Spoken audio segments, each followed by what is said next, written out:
আপনি জানেন কি আমাদের পৃথিবীর প্রায় ৭০ ভাগ অঞ্চল পানি দিয়ে ঢাকা, অথচ আমরা এখনো এর মাত্র ৫ থেকে ২০% আবিষ্কার করতে পেরেছি।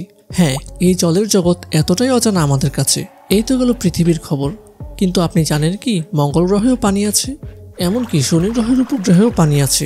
সবচেয়ে বিস্ময়কর ব্যাপার হচ্ছে আমাদের পৃথিবীর একমাত্র উপগ্রহ চাঁদেও পানি আছে। সম্প্রতি জ্যোতির্বিজ্ঞানীরা এমন এক চমকপ্রদ জিনিস আবিষ্কার করেছেন যেটা শুনে আপনি অবাক না হয়ে পারবেন না। আমাদের পৃথিবী থেকে ১২ বিলিয়ন আলোকবর্ষ দূরে একটা কোয়েসারের আশেপাশে ভেসে বেড়াচ্ছে এক বিশাল জলীয় বাষ্পের মেঘ। আর এটা কোনো ছোটখাটো জলাধার না, এতে আছে পৃথিবীর সমস্ত মহাসাগরের পানির চাইতে প্রায় ১৪০ ট্রিলিয়ন গুণ বেশি পানি। এই কোয়েসারটি একটি সুপারম্যাসিভ ব্ল্যাক হোলের চারপাশে ঘুরছে, যেটা আবার আমাদের সূর্যের চাইতেও ২০ বিলিয়ন গুণ বেশি বড়।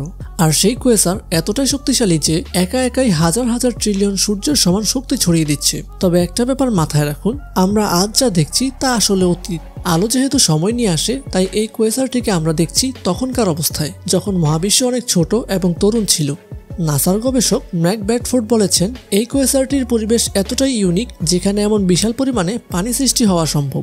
ওনার দল দীর্ঘদিন ধরে এই ব্ল্যাক হোল আর এর কোয়েসার নিয়ে গবেষণা করছেন। তারা লক্ষ্য করেছেন, যখন ব্ল্যাক হোলটি তার চারপাশে গ্যাস আর ধূলিকণা টেনে নিচ্ছে, তখন সেটি গরম হয়ে এক ধরনের বিকিরণ তৈরি করছে। আর সেই উত্তপ্ত এলাকাতেই সৃষ্টি হয়েছে পানির বাষ্প, কার্বন মনোক্সাইড সহ নানা অজানা অণু। এই কোয়েসার আর ব্ল্যাক হোল নিয়ে গবেষণা করলে আমরা জানতে পারি গ্যালাক্সি কিভাবে তৈরি হয়, মহাবিশ্বে বস্তু কিভাবে ছড়িয়ে পড়ে এবং প্রথম দিকের মহাজাগতিক ঘটনাগুলো কিভাবে গড়ে ওঠে।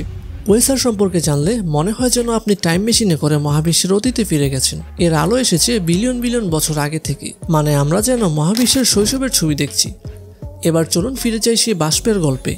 এই জলীয় গ্যাস কিন্তু ছড়িয়ে আছে শত শত আলোকবর্ষ জুড়ে। ভাবুন তো, একটা আলোকবর্ষই তো প্রায় ৬ ট্রিলিয়ন মাইল। যদিও মহাকাশের তুলনায় এই গ্যাস বেশ গরম ও ঘন, এর তাপমাত্রা প্রায় ৬৩ ডিগ্রি ফারেনহাইট, আর ঘনত্ব পৃথিবীর বাতাসের চাইতে ৩০০ ট্রিলিয়ন গুণ পাতলা। এক কথায় অদ্ভুত। তবে এই পানির অস্তিত্ব জানিয়ে দেয় সেখানে নিয়মিত বিকিরণ পড়েছে, যা গ্যাসকে উষ্ণ রাখছে।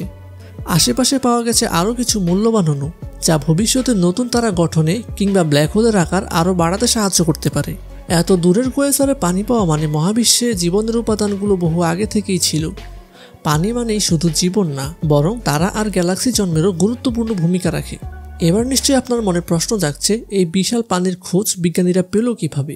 ২০০৮ সালে মার্ক ব্র্যাডফোর্ডের দল জেড স্পেস নামের একটি বিশেষ যন্ত্র ব্যবহার করে হাওয়াইয়ের একটি ৩৩ ফুট লম্বা টেলিস্কোপে পর্যবেক্ষণ শুরু করে। পরে তারা দক্ষিণ ক্যালিফোর্নিয়ার পাহাড়ে থাকা একদল রেডিও ডিশ এবং ফ্রেঞ্চ আলপসের একটি টেলিস্কোপ ব্যবহার করে নিশ্চিত হয় ওই কোয়েসারের আশেপাশে বিশাল এক পানির স্তর রয়েছে।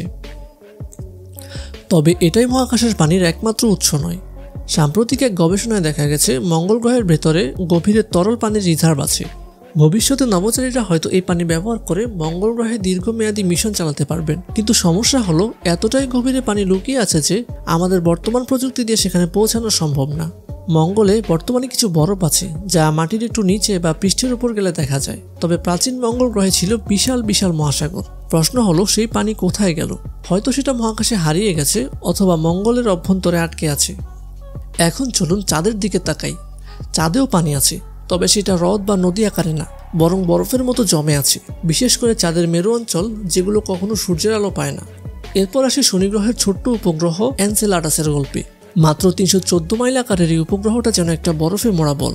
কিন্তু ২০০৫ সালে নাসার ক্যাসিনি মহাকাশযান যখন পৌঁছায়, সেখানে তখন দেখা যায় ওটার দক্ষিণ মেরু অঞ্চল থেকে গিজারের মতো ফেটে বের হচ্ছে বরফ আর পানির বাষ্প।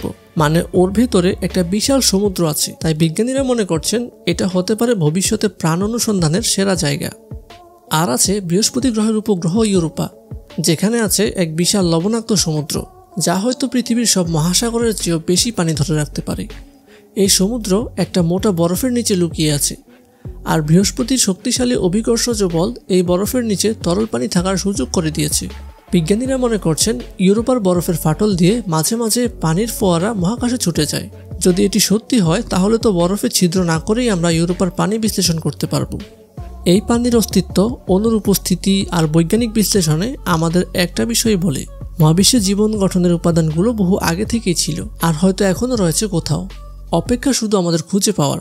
প্রিয় বন্ধুরা, আপনি যদি এমন রহস্য, রোমাঞ্চ, অদ্ভুত আর ইন্টারেস্টিং ভিডিও দেখতে ভালোবাসেন, তাহলে চ্যানেলটিকে সাবস্ক্রাইব করে ভিডিওতে একটি লাইক করে দিন।